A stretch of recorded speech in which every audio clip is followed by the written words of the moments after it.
Let me teach you these three very important expressions today. Okay? በእንግሊዝኛ እንደዚህ ለማለት ፈልጉ ለታላላቆች ቅድሚያ ስትሉ there is a key expression. ምን አለች እሷ? age before beauty ነው የምትሉት። age before beauty. Right?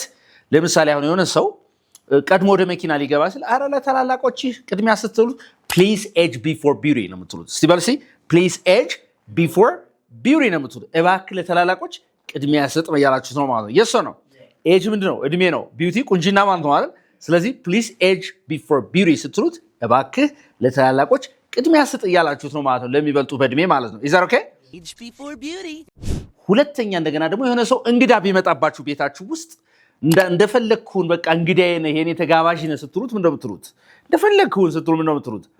ቢ ማይ ገስት ነው የምትሉት። ሲበልሲ ቢ ማይ ገስት ሴይ ቢ ማይ ገስት እባክህ እንደፈለግከውን ተጠቅመህ አነስተውት be my guest please በልሲ be my guest okay number 3 ሶስተኛው ደግሞ እንደገና ምንድነው እርሶ ይቅደሙ አንተ ቅደም አንቺ ቅደም ስትል ምን ነው የምትለው after you ነው የምትለው say again after you say again after you see please ጨምርበት please after you ካልክ ምንድነው እባክህ እርሶ ይቅደሙ please after you ለምሳሌ ቤት ልትገቡ ስትሉ የሆነ ነገር ስታደርጉ please after you ካላችሁት እባክዎ ወይ እርሶ ይቅደሙ አንቺ ቅደሚ አንተ ቅደም ለማለት ነው prime minister after you please These three expressions are very popular in the United States of America. People use it every day and they're speaking, all right?